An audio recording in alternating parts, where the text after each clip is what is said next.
For more than 20 years, I've been obsessed with guitars. From playing them, to working on them, to buying and collecting them, I've built quite the collection of awesome custom guitars. Now, I'm turning my passion into a profession by seeking out old, beat-up guitars and giving them new life, all while trying to make a profit.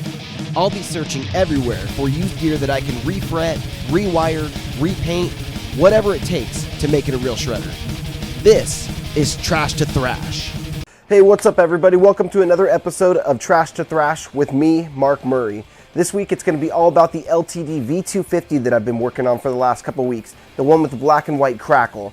It is awesome. It turned out so good. It is done now, so by the end of this episode, you're going to see the completed final version of it and even get to hear a little bit of it too. We're getting close to episode 20, which is going to be the season finale of Trash to Thrash, and I'm going to take a couple weeks off after that, but I'm going to continue to work on guitars here. As you can see behind me, I've got a ton of guitars that have come in over the last month or two, and I'm going to be continuing to record every single one of them. So when I come back for season 2, it's going to be better production, more guitars, more crazy finishes, and it's all going to be documented. So you'll still get to see all of them get done. There's a few guitars I've been working on in the background for a few months now. The teal and purple Jackson Rhodes, the Crackle Kelly, the Ibanez Proline V, and the Roswell replica. And at the end of each episode, the last couple shows, I've been giving you a preview of one of those guitars. Episode 20 is going to be the season finale of Trash to Thrash, so I'm going to reveal all 4 of them completed to you guys. That's 2 weeks from today. So be sure to hit the subscribe button, hit the bell to be notified when every new episode comes out. Leave your comments down below if you guys have questions. I gather up the questions and I answer them over on my Sunday show, Sunday Morning Shred. And be sure to like this video. It helps out a ton, helps YouTube promote this video more, knowing that people are enjoying it. So at the end of this episode, I'm going to have a preview of the Roswell for you guys, so make sure you stick around till the end. The very first Guitar Guts pedal, the Kill Boost, was a success. I've sold out, and you can still get the pedal, but they're back ordered now. So go to guitarguts.com if you want to get the booster and kill switch in a stomp box pedal, designed by me, built by my friend Matt over in the UK at Goliath Studios. We'll have them back in stock soon, and I'm going to even have a second pedal available. So stay tuned, be on the lookout for announcements about that. I've got a bunch of crazy ideas for pedals, and the second one's going to be coming out with another really cool unique paint job. But in the meantime, something else huge has come out, and that is my collab with Iron Age Guitar Accessories, the Guitar Guts Kill Switch. It's got the GG Skull logo engraved right on top there. It's available in 3 different finishes right now and more to come in the future. You can get it in chrome with a red LED, you can get it in gold with no LED, or you can get it in chrome with no LED. In the future, there's going to be all kinds of different crazy color combinations, so stay tuned for that. If you want to buy one of these awesome kill switches, go to guitarguts.com. It's the same great quality that Iron Age Guitar Accessories kill switches has, but with the collaboration and my logo on top there. I've been using Iron Age kill switches for years now, and to have my own signature one is awesome. Alright, let's get into the LTD V250 now, and let's start back at the beginning. This is a 2000 LTD V250 that I've been working on for a few weeks. Can you believe this thing is 21 years old? This is its stock, how it showed up in the shop. We stripped it down, gave it a sanding, did some light body repair, then started painting it. The customer wanted me to paint the back, including the neck and the back of the headstock, flat black. Then I sprayed some matte clear on the sides and back. Then I let it dry a few days, masked off the sides and back, and sprayed it white on the front. And after that, the black crackle paint. This guitar's looking awesome, but it needs some good clear coat, doesn't it? So I threw 7 coats of clear on this one. And it really shows. It's got a deep shine to it. It's not level yet though, I still need to sand it and then polish it. But I'm going to let it dry for a week or so before I do any of that. In the meanwhile, I got working on the neck, so I sanded the whole thing down and taped off the binding. The back of the neck and headstock are going to go flat black, and the front of it's going to match the body with the crackle. So I'll start by painting the matte black onto the back. And then I added a few coats of clear matte to give it some protective coating.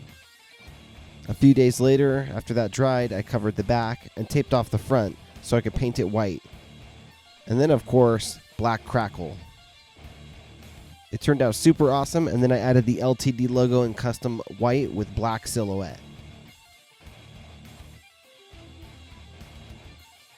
Then it was time for some clear coat, so I threw on the clear, and it came out super glossy, but again, it needs to be level sanded and polished. I have a ton of guitars I need to finish for episode 20, so my shop assistant Ryan's giving me a hand, and I'm teaching him how to level sand headstocks and polish. He's a really fast learner, and he has great attention to details, so he picked it up very quickly.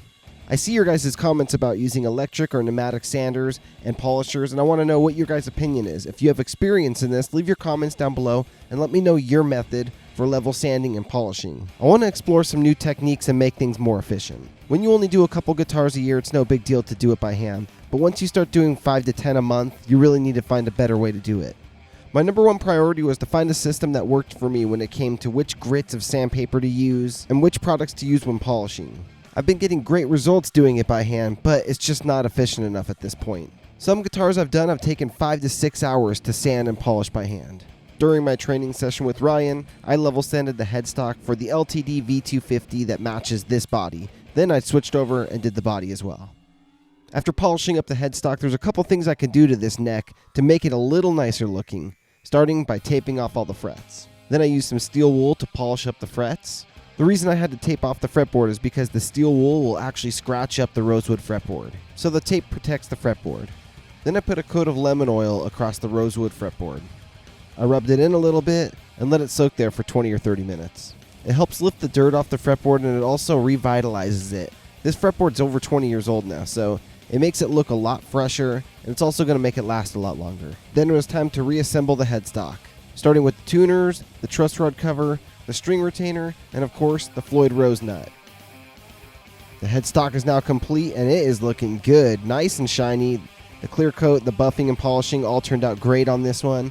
The crackle pattern's great. It looks excellent with the hardware and the logo installed. It's now ready for the body. Now let's look back at how this guitar came in.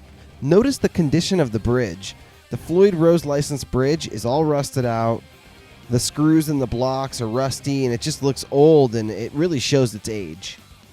So to help out the Floyd Rose, I'm going to get some lemon oil in a container here and start taking out some of the screws and parts and soaking them in oil.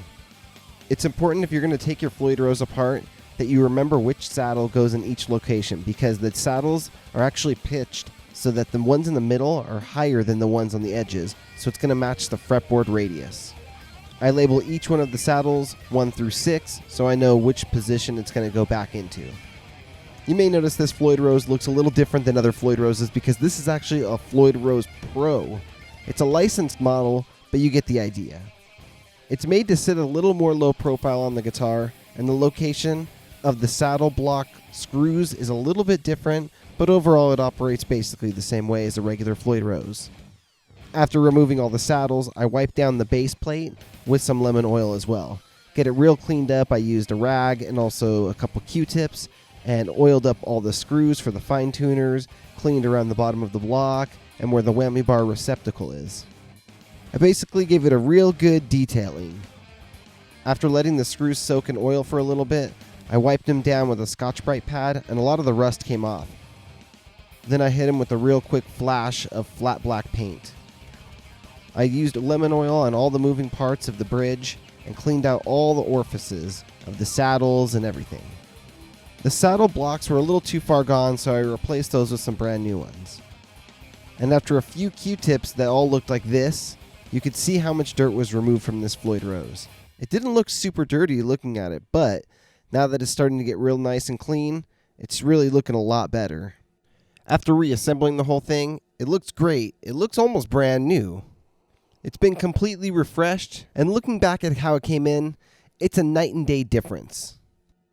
It was completely rusted, and now it's looking clean. It's all oiled up too, so the parts are going to be preserved longer, and it should even operate a little smoother.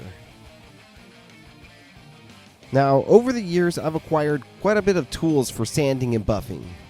I never got excellent results with them, so I always went back to just doing it by hand. But that's because I never got the practice to learn how to use these tools correctly.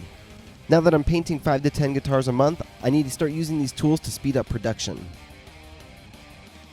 With the LTD V250, we're going to start like we always do, with the 105 Ultra Cut Compound from Meguiar's. But instead of doing it all by hand, this time we're going to use this attachment into the drill with a hard foam pad. This pad's going to work well with the fine cut compound. Just like when I do this by hand, I'm going to rub it in around onto the surface and then do 4 passes. After each pass, I'm going to wipe the surface clean and then move on to the next pass. After 4 passes of 105, we'll bust out the 205 Ultra Finishing Polish from Meguiar's. Again, I'll do 4 passes using this compound, and I'll wipe everything off in between each pass. The excess polish left behind after the pass contains residue that's been removed from the clear coat as we've been polishing, so we want to make sure we wipe the surface clean after each pass. And after that process, it looks awesome, and this was so much faster than doing it by hand. What's your guys' polishing methods if you've done this before? Leave it in the comments down below and let me know what you guys use, product-wise, pad-wise, and the results you've been getting. Noah, the owner of this guitar, likes the tone of these EMG HZ passive pickups, so we're going to keep these pickups in the guitar. There's a little bit of rust on the pull screws, and the pickup rings were completely destroyed, so I'm going to wipe down the pull screws with some alcohol, try to clean up some of that rust on them, and after wiping them down, they look a lot better. There's still a little bit of surface rust on them, but hey, it gives it a little bit of character. And now with some fresh pickup rings, these things are ready to be installed back into the beast. I installed all new wiring, a brand new black 3-way selector switch for the pickups, 2 500K Bournes pots for the master volume and master tone controls, an orange drop capacitor, and a brand new output jack. The electronics cavity on this guitar is really small, a little tight to work in, but not too crazy.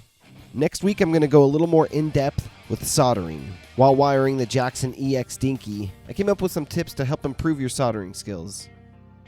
Alright, this thing's looking nice now. All the electronics are wired up.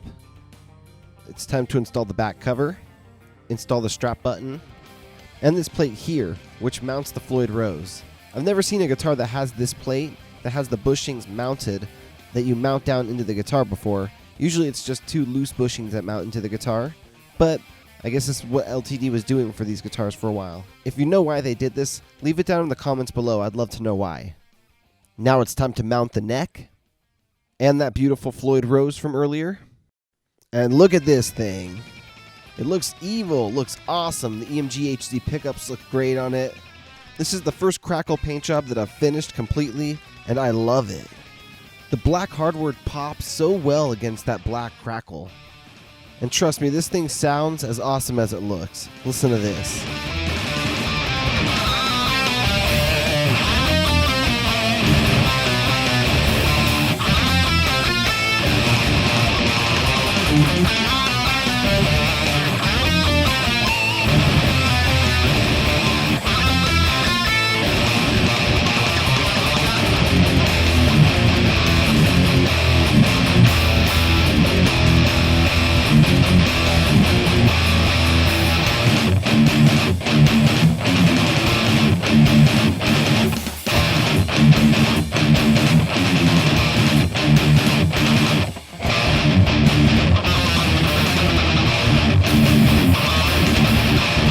I dig it. I think I need something like this in my collection. This is another one of those that I'm always going to look back on. I'm going to think about because it was the first Crackle I did, and also it just turned out so awesome. I'm a huge fan of LTD Flying Vs, and especially the ones from the late 90s and early 2000s like this one. The before and after on this guitar is crazy. It looked cool before, but it looks stunning now. It's a one-of-a-kind LTD from the year 2000, and I want to thank you, Noah, for sending it in to me to have me customize. If you guys want your guitars rebuilt by me, send me an email, mark@guitarguts.com, and we'll put together some type of plan for your guitar. If you want me just to build you something completely custom, we could also talk about that too. I have a 5 to 6 month wait time right now because I've got a lot of guitars that I'm working on. But if you want to jump in line, send me an email, mark@guitarguts.com. Alright guys, thanks so much for watching. The V250 came out insane, didn't it? Leave your comments down below. Let me know what you thought of that insane shred beast. Now, like I said, I have a preview for you guys of one of the guitars that I'm going to be revealing the final, complete version of on episode 20, 2 weeks from today, the season finale. And that is the 4th guitar that I've been working on for a long time, the ROSWELL replica. I'd been showing it weeks ago back on the show and got a lot of cool, awesome ideas from you guys. And one of the original ideas I had was to paint it with this purple glitter paint. Well, after getting tons of suggestions. Tons of people thought this color looked awesome on it, and it's the color I've always envisioned for this guitar. So I figured that's what we're gonna go with. I sprayed it down with a bunch of coats of it, and then I brought it out, put on a few coats of clear, 4 or 5 coats of clear. Then, because this paint has a weird texture to it, I sanded it down with 800 grit sandpaper, got it a little bit smoother after the clear, sprayed it with another bunch of coats of clear, like 6 more coats of clear. I'm feeling it right now. I can feel some texture to it, but it hasn't been level sanded. Once it's level sanded, maybe that'll be a different story. But I think this thing's gonna be insane. I already have the color for hardware all picked out. It's gonna go all chrome. So it's gonna look like something from outer space. This awesome glittery paint, chrome hardware. And I think this is the first time I've revealed the plan for the headstock. I had ideas to do a custom headstock that looks kind of like the ROSWELL, the original Jackson ROSWELL headstock. But to be honest, one of my favorite things about Jackson guitars is that pointy headstock. So I'm going to use the classic Jackson pointy headstock for it.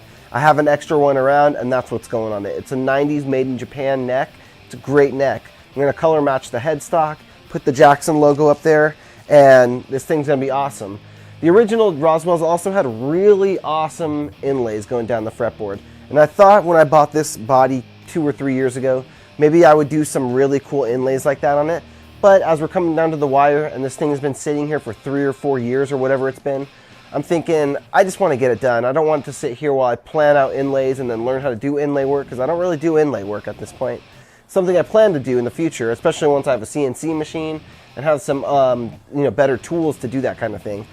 But I figure I could let this guitar sit around for months and months more while I learn how to do inlays, or I can do it, or I could build this guitar up awesome, sell it, send it on its way, and make a more affordable ROSWELL.